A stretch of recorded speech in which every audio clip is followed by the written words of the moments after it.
What's up, guys? Welcome to a brand new video.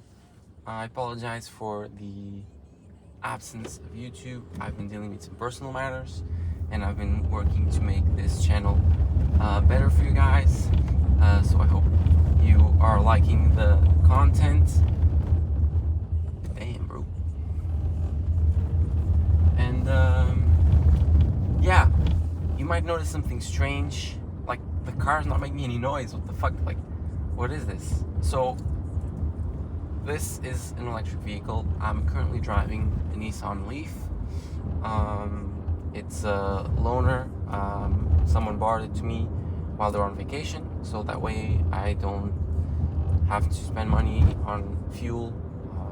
I pretty much get to, drive fast whenever I want to, and I don't have to worry about fuel economy and spending more money, which is great. But yeah, it's an electric vehicle, so yeah, I'm a car guy. I don't like electric vehicles, so yeah, it should make an interesting video. Today I'm gonna be driving it for you guys and telling you what I like about it, what I don't like about it, and you guys get to see as well how a Nissan Leaf drives. It's a pretty shitty weather today, and this car is really unstable. Yeah, let's get on with the video. Yeah, so yeah, my first electric vehicle, guys. I don't know if you guys have ever driven one. This is only a gear. It's an automatic. It's automatic, of course, so you don't have a clutch. You don't have to shift gears or anything, and it doesn't make any noise. And yeah, it's a 2020 Nissan Leaf, and yeah, surprisingly for the car that it is, it has like 240, 260 kilometers of autonomy. If you drive it regular. When you're driving in the eco mode, it sucks. Like, the car is really slow, and I find that if you drive it in eco, you just spend you spend a lot more energy in the car. Drives less miles because you have to accelerate way more to drive at a comfortable speed, and it just drains the battery even more. So yeah, I like driving it as is. Yeah, the thing fun about being an electrical vehicle is that, like, you don't have acceleration time. Like, you just hit the gas pedal and boom, outputs maximum energy, and you just go fast like that. You don't have to go first and wait for the peak at the whatever RPM the car peaks at. You just are instantly at its peak. When it goes to high speeds, it's a little bit slow, and I don't like about it. I did a longer trip with it this week, and I almost didn't make it back. Didn't have enough battery for me to make it back. I was driving so slow down the highway. But to drive it on highways is not that good. It's a street car, like a Fiat 500, like the Barbie car. Yeah, the thing I like about it, compared to most automatic vehicles, is the brake function. So you shift into drive and it just brakes and regenerates the battery. This is great, and that's really helpful when you're driving. It gives you, like, if you downshift and you brake with the engine, it's the same exact feeling. And sometimes you don't even have to use your brake. You can just use the e-pedal. But I don't find that to be too useful. Yeah, I love automatic. I love manual. I prefer manual, but if I could have an automatic, I would, because of my knee. It hurts me a lot. I have an injury, and just being there all day, especially in traffic, just clutch in, clutch out, clutch in, clutch out. Like, it really, puts my knee to its effort, and it really hurts if I drive long hours, and yeah, it's really hard. So if I could have an automatic, I would, but unfortunately I live in a country where cars are ridiculously expensive, and yeah, if I lived in Germany or the UK, I would have an automatic, but here where I live, I don't have that luxury because the cars are unbelievably expensive here. Yeah, really nice driving an automatic these past few days. My knee has been really grateful for that, especially in traffic. Like I don't have to, like I don't have to drive, control the clutch to drive slowly and start the car, start the movement of the car, and but the thing is, like I'm in a tunnel. You don't hear shit. Like, this isn't even fun. Like, the car is fast and goes fast off the line. It's not fast when it comes to high gears. Sorry about that. The suspension, like, is... You feel like you're bouncing. You feel like you're on a trampoline driving. It's so unstable, especially at high speeds.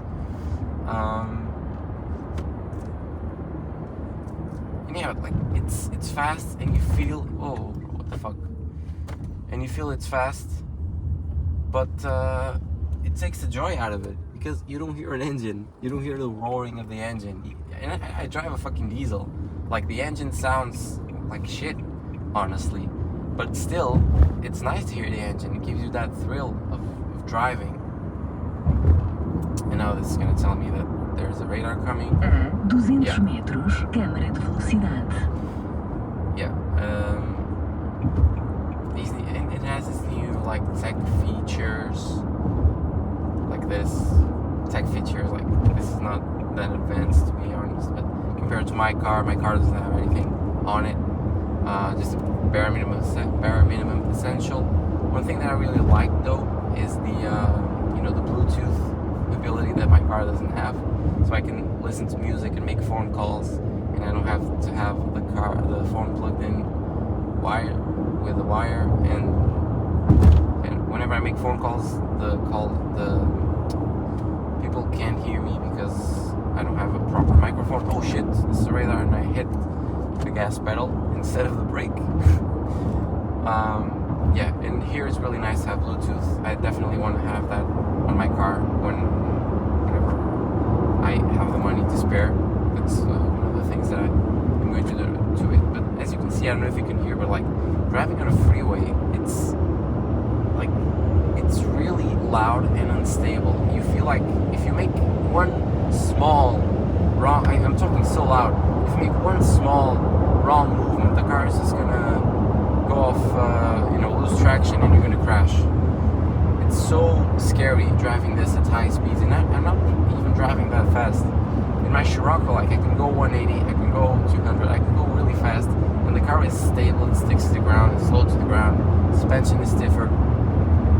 It gives you stability, it gives you a sense of safety. You can go fast, you can go slow, you're safe.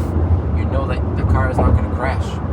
With this thing, it's fast off the line, sure. It's not exciting because it doesn't have an engine sound.